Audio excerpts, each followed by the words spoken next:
Hi friends, welcome to Kumari vlogs. ఈరోజు మీకోసం ఒక పనసకాయ అయితే తీసుకొచ్చానండి. అంటే అది మేము షాపింగ్కి వెళ్ళినప్పుడు తీసుకున్నాను. మా ఆయనేమో విడిగా కొనుక్కో, అంటే 1/4 కిలో అలా ఉంటాయి కదా, అలా కొనుక్కో తిను, కాయ అంటే వద్దు అని చెప్పాడు. కానీ నేను పట్టుబడి కాయ కావాలి అని చెప్పానండి. సరే అని చెప్పి మొత్తానికి ఆయిల్ రాసుకొని దాన్ని కట్ చేసే పనిలో అయితే ఉన్నాను. చూద్దాం ఎలా ఉంటుందో.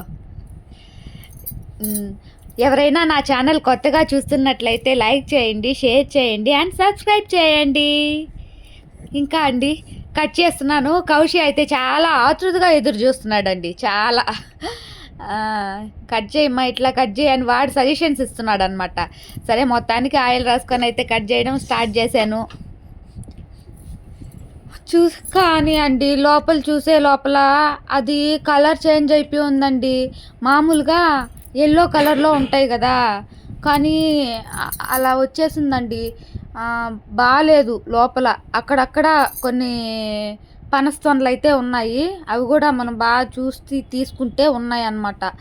కాయ మొత్తం అలా పాడైపోయినట్టు అయిపోయిందండి. అంటే స్మెల్ ఏం రావట్లేదు, కానీ వాడిపోతే ఎలా ఉంటుంది అలా ఉందన్నమాట. అంటే తొడుమంతా వాడిపోయి ఉండిందండి. సో దీన్ని బట్టి నేను ఎక్స్పీరియన్స్ చేసింది ఏంటంటే, ఎప్పుడు కూడా తొన అంటే కాడ ఉంటుంది కదా, ఆ కాడ పచ్చగా ఉండేది తీసుకోవాలి. ఇది కొంచెం వాడినట్టు ఉండిందనమాట. అప్పుడే డౌట్ వచ్చింది నాకు.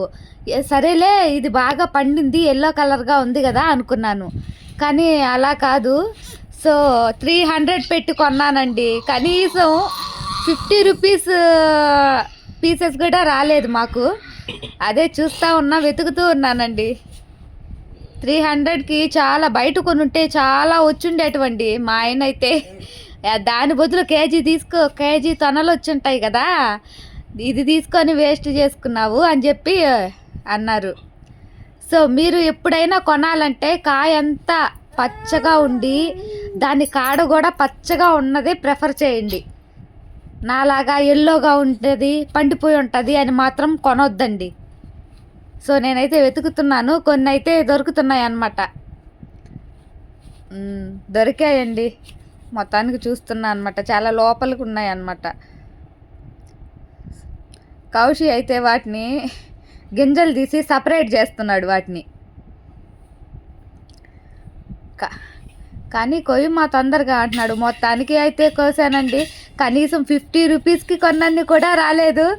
అంటే అనుకున్నదొకటి అయినదొకటి అన్న సామెత దీనికి వర్తిస్తుంది అనమాట.